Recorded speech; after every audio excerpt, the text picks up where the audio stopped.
Halo guys, balik lagi bersama saya di Alur Singkat.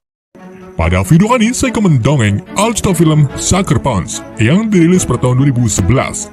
Film ini disutradarai oleh Zack Snyder dan dibintangi oleh Mbak Emily Browning, Abby Cornish, Jenna Melano, Vanessa Hudgens, Jamie Chung, dan masih banyak bestie yang lainnya.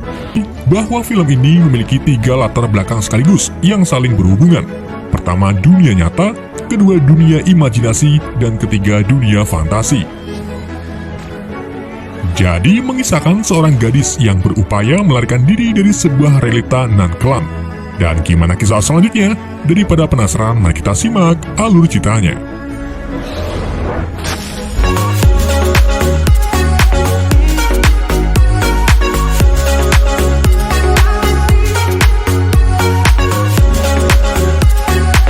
Pada tahun 1950-an, seorang gadis berumur 20 tahun bernama Baby Doll baru saja bersedih setelah ibu kandungnya meninggal. Kini ia harus mengurusi adik perempuannya dan menghadapi sikap bejat ayah tirinya yang dari dulu sangat mengincar warisan harta sang ibu. Kita sebut saja ayah tiri Baby, Bagong. Setelah surat wasiat diterbitkan, Bagong mendapati bahwa warisan itu hanya ditujukan kepada Baby Doll dan adiknya. Tentu saja hal tersebut membuat Bagong murka. Kesal dengan semuanya, Bagong pun ingin mengikeh Baby Doll. Tetapi Baby melakukan perlawanan dan mengunci dirinya di dalam kamar. Sayangnya, Baby lupa membawa sang adik dan membuatnya menjadi target bejat Bagong berikutnya. Sebelum Bagong mengulti, Baby segera keluar dari kamar melalui jendela. Lalu ia menodongkan pistol ke arah Bagong. Baby menembakkan 2 peluru ke arah Bagong. Namun, sayangnya, peluru itu meleset dan malah mengenai adiknya. Alhasil, adik Baby pun meninggal. Gak lama kemudian, polisi datang. Bagong berpura-pura menjadi korban sambil menuduh Baby memiliki penyakit jiwa, serta menuduh Baby lah yang membunuh sang adik. Pagi harinya, Bagong ditemani polisi membawa Baby Doll ke sebuah tempat rehabilitas atau rumah sakit jiwa bernama Lenox House for the Mentally Insane. Baby Doll disambut oleh pengelola Lenox House bernama Blue Jonas yang membawanya ke sebuah ruang teater, di mana di ruangan itu diisi oleh pasien Lenox House yang memang mayoritas pasiennya adalah gadis-gadis malang.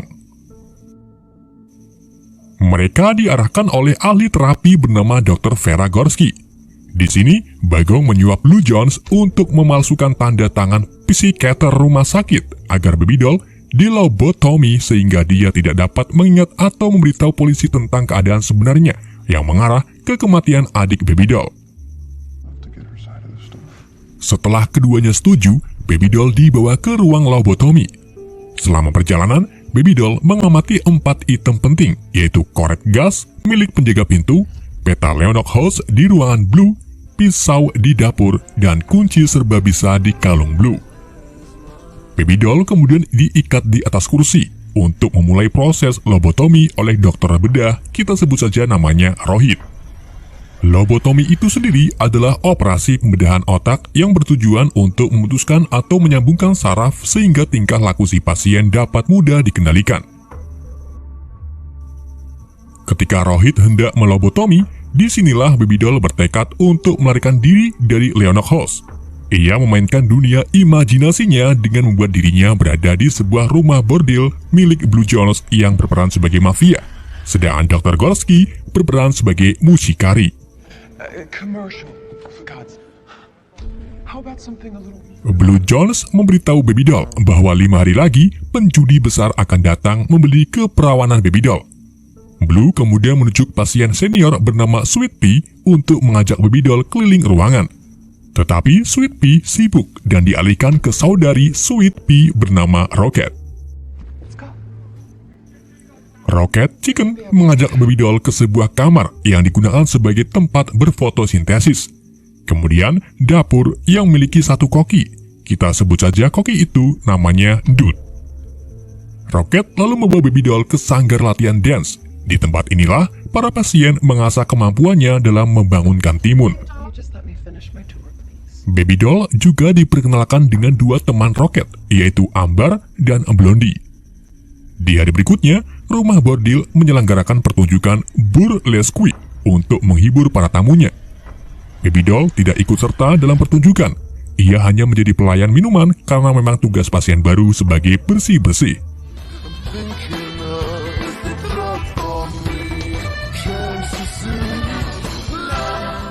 Keesokan harinya, Rocket terlihat mengunjungi dapur Dud.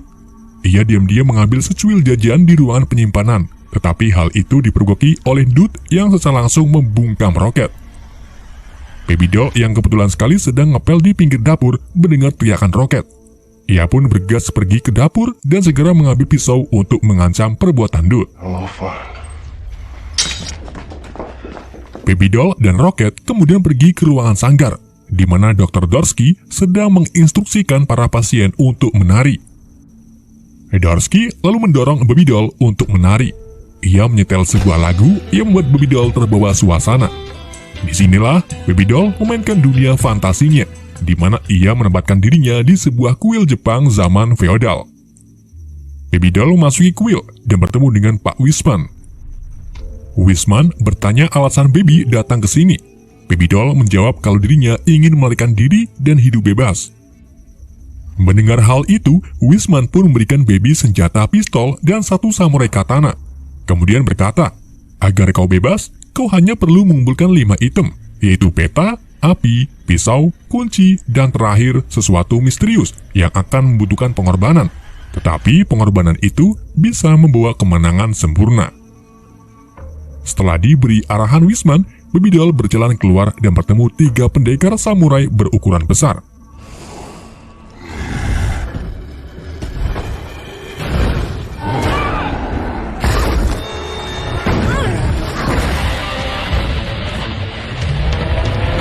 Satu persatu, samurai menyerang Baby doll.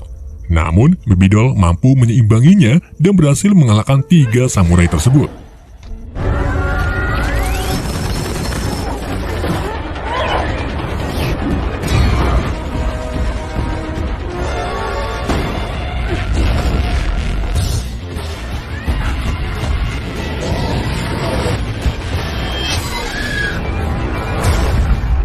Saat fantasinya berakhir, Baby doll tersadar dan kembali ke rumah bordil. Tariannya membuat semua orang terkesan, termasuk Blue Jonas dan Dorsky.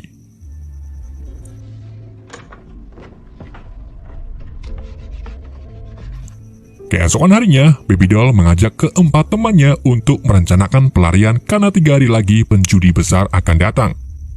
Baby doll memberitahu 5 item kepada mereka, di mana item tersebut bisa digunakan untuk keluar dari rumah bordil. Rocket, Amber, Blondie, dan Sweet Pea akhirnya mau bergabung dengan Baby doll, dan item pertama yang akan mereka ambil adalah peta. Sweet Pea kemudian mendatangi kantor Blue Jones untuk memberitahu Blue kalau Baby doll sedang menari. Blue yang ingin melihat tarian Baby doll pun segera pergi. Sweet mengambil kesempatan ini dengan masuk ke dalam kantor Blue untuk menyalin petanya. Selama menari, Baby doll kembali membayangkan petualangan fantasinya yang berlokasi di medan perang dunia ke-1. Kali ini, Baby doll ditemani Rocket, Amber, Blondie, dan Sweet Pea. Namun, perlu kalian ingat bahwa selama dalam fantasi ini, keempatnya adalah Baby doll itu sendiri. Sounds like fun. Mereka diinstruksikan oleh Wisman yang beri misi mengambil peta dari kurir nasi di bunker pertahanan. Kurir tersebut dijaga oleh zombie yang menyamar sebagai tentara. Sebelum mengambil petanya, Wisman meminta Amber... Kok Amber sih, Cok? Sebelum mengambil petanya, Wisman meminta Amber untuk menggunakan robot sebagai senjata dan mengingatkan mereka untuk bekerja dalam satu tim. Baby doll dan teman-temannya mulai menyerang zombie Nazi.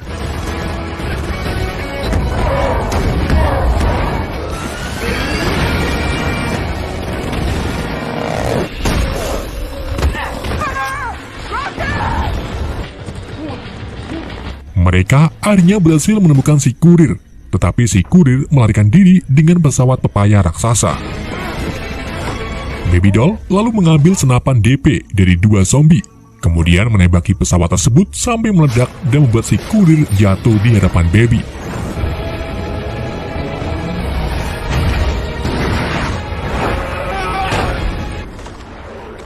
Saat Baby doll mengambil petanya, ia dihadang oleh sekumpulan tentara Nazi.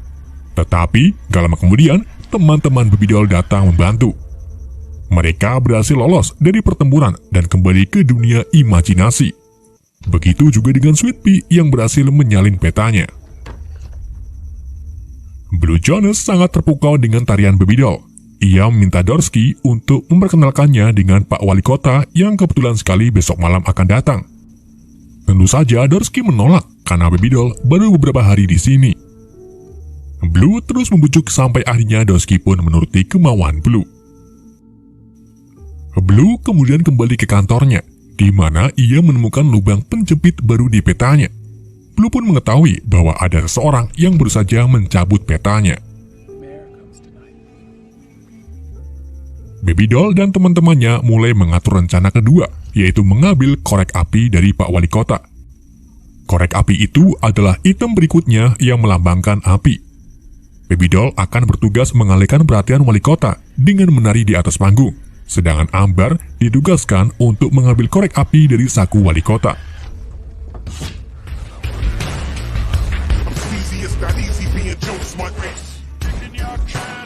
Malam kedatangan Wali Kota pun tiba.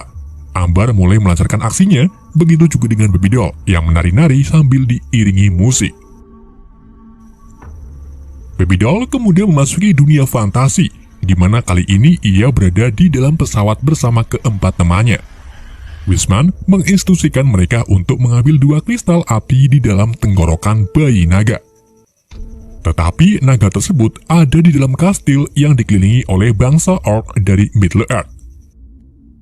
Seperti biasa, Wisman memberikan pesan penting kepada mereka, yaitu jangan sampai membangunkan induk naga. Baby Doll, Rocket, dan Sweet Pea diturunkan ke kastil, sedangkan Ambar dan Blondie tetap berada di pesawat. Ketiga bestie itu kemudian mulai menyerang para orc.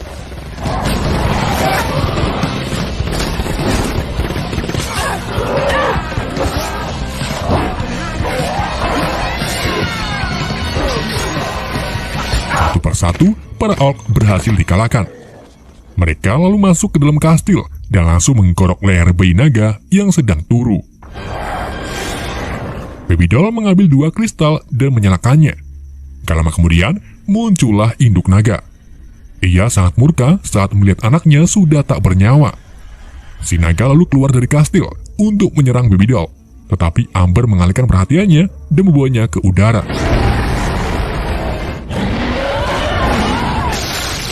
Selama pengejaran, si naga berhasil merusak belakang kabin pesawat. Ambar pun memancing naga tersebut agar mengejar Baby Doll. Baby Doll segera berlari ke pintu gerbang, kemudian melompat dan membunuh si naga dengan menusuk kepalanya menggunakan samurai. Film pun berakhir. Tapi bohong. Baby Doll lalu kembali ke rumah bordil, di mana Amber telah berhasil mengambil korek api dari saku Pak Wali Kota. Baby Doll segera menyembunyikan korek tersebut di bawah selorok meja. Blue Jones kemudian datang. Ia marah-marah gak jelas dan menuduh Sweet Pea beserta lainnya telah mencoba melarikan diri.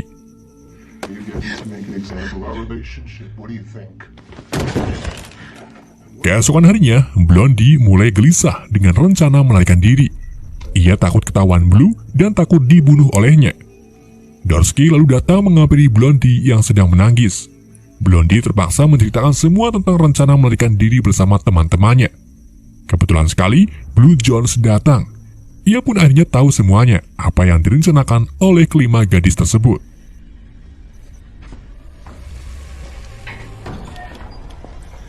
Di dapur, Baby Doll, Rocket, Sweet Pea, dan Amber mulai melancarkan aksinya untuk mengambil pisau Dud. Baby Doll menari di atas meja sebagai pengalihan, sedangkan Rocket mengambil pisaunya dari ikat pinggang Dud. Baby Doll kembali membayangkan fantasinya. Ia berada di dunia nggak tahu saya, dan hanya ada Rocket, Amber, dan Sweet Pea. Mereka lalu diinstruksikan oleh Winsmet yang memberi misi untuk mematikan bom di kereta. Tetapi bom itu dijaga oleh puluhan robot. Mereka mulai berangkat menaiki helikopter dan meledakkan gerbong paling belakang untuk akses masuk. Baby Doll lalu turun bersama Rocket dan Sweet. Ketiganya mulai menyerang robot-robot penjaga dan pertempuran epik pun terjadi.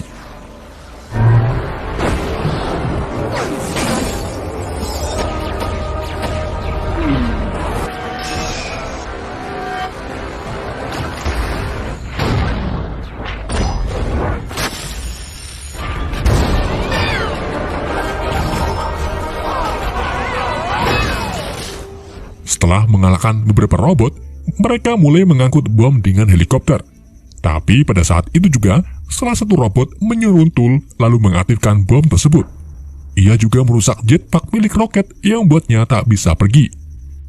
Sedangkan di dunia imajinasi, musik berhenti karena kabel radio terkena air pipis. Hal itu membuat Baby Doll tidak terkoneksi dengan dunia fantasinya, dan juga membuat Dude tersadar. Dude melihat Sweet Pea mengambil pisaunya. Ia pun memberontak dan akan menikam Sweet. Namun roket menghalangi tubuh Sweet yang membuatnya terkena tikaman dari Dude. Musik kembali berbunyi dan Baby Doll kembali terkonek dengan dunia fantasinya. Karena roket tak lagi memiliki jetpack, ia pun mengorbankan dirinya. Bom tersebut akhirnya meledak di kota tepat setelah Sweet terbang ke helikopter.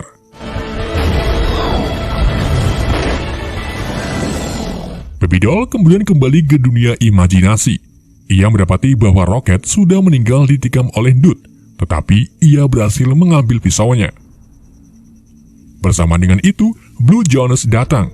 Ia sangat marah dan menyalahkan Dude beserta Sweet Pea atas kematian roket. Blue menyuruh anak buahnya untuk mengunci Sweet Pea di lemari penyimpanan. Kemudian menginterogasi Baby Doll, Ambar, dan Blondie di ruang make up. Blue membenarkan rasa kecurigaannya bahwa ada sesuatu yang salah. Ia membongkar semua rencana Baby Doll lalu membunuh Ambar dan Blondie.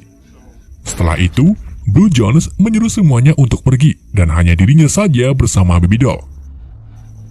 Blue mengungkapkan rasa kesalnya terhadap Baby. Ia juga mencoba memerkosa Baby, tetapi Baby lebih dulu menusuk Blue dengan pisau yang ia dapat dari Dude. Baby Doll mengambil kunci serba bisa, kemudian membebaskan Sweet Pea dari lemari. Keduanya segera pergi dari rumah bordil dan menemukan sekumpulan pria sedang berjaga di halaman. Di sini, Baby Doll menyimpulkan bahwa item kelima adalah pengorbanannya sendiri. Jadi, ternyata semua ini hanya untuk membebaskan Sweet Pea. Baby Doll lalu pergi ke hadapan para penjaga, sedangkan Sweet Pea diam-diam menyelinap pergi dari halaman rumah bordil. Setelah Sweet Pea pergi jauh, Baby Doll menghadapi para penjaga, tetapi ia malah terkena dua teman yang membuatnya tak tersadarkan diri. Baby Doll lalu tersadar di atas kasur. Ia dipertemukan dengan penjudi besar yang diperankan oleh Dr. Rohit. Rohit melihat kesengsaraan di mata Baby Doll. Ia merasa iba dan akan membantu Baby Doll terbebas dari semua ini. Hal itu membuat Baby Doll terkesan yang pada akhirnya ia pun memberikan keperawanannya kepada Rohit. Scene berpindah ke dunia nyata, tepat saat Dr. Rohit memulai lobotomi di kepala Baby Doll. Di sini, Rohit bingung melihat ekspresi wajah Baby Doll, dan ia mengetahui kalau Baby Doll tak memiliki gangguan jiwa. Rohit bertanya kepada Gorsky kenapa ia mengizinkan pasien normal untuk dilobotomi.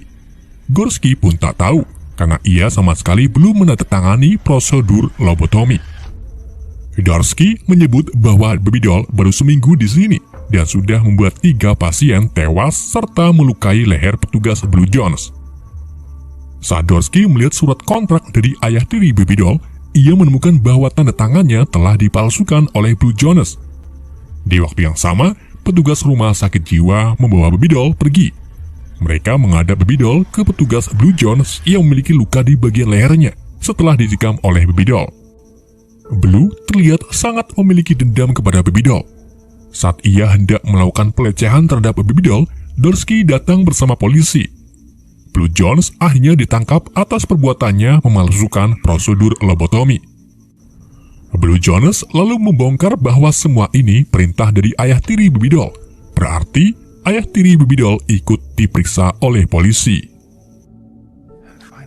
Di sisi lain, Sweet Pea terlihat berada di terminal bus. Saat ia hendak menaiki bus, 2 polisi datang yang curiga dengan Sweet Pea sebagai pasien Lena House. Sang supir yang ternyata adalah Wilsman dengan pekannya mengatakan bahwa Sweet Pea penumpangnya. Ia keluar karena pipis di terminal. 2 polisi pun akhirnya mundur dan Sweet Pea terbebas dari kesengsaraannya. Film pun berakhir.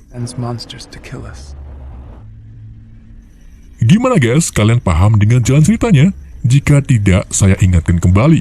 kalau film ini memiliki 3 latar belakang yang berbeda tetapi saling terhubung. Jadi kejadian yang terjadi di dunia fantasi dan imajinasi itu bakal terjadi di dunia nyata, tapi kejadiannya tidak sama. Seperti kematian Rocket yang mungkin kepleset setelah menginjak air pipisnya sendiri. Dan luka di leher Blue memang ditikam oleh Baby Doll, tetapi tempat kejadiannya mungkin saat Blue ingin memerkosa Baby Doll di dalam kamarnya. Dan yang paling terpenting, semua kejadian itu terjadi dalam waktu 1 minggu saat Baby Doll pertama kalinya tiba di Lennox House. Ia lalu berteman dengan Rocket, Amber, Blondie, dan Sweet Pea untuk merencanakan pelariannya. Sampai akhirnya memakan korban dan Baby Doll ditangkap untuk dilobotomi oleh Rohit. Itulah alur film Sucker Punch.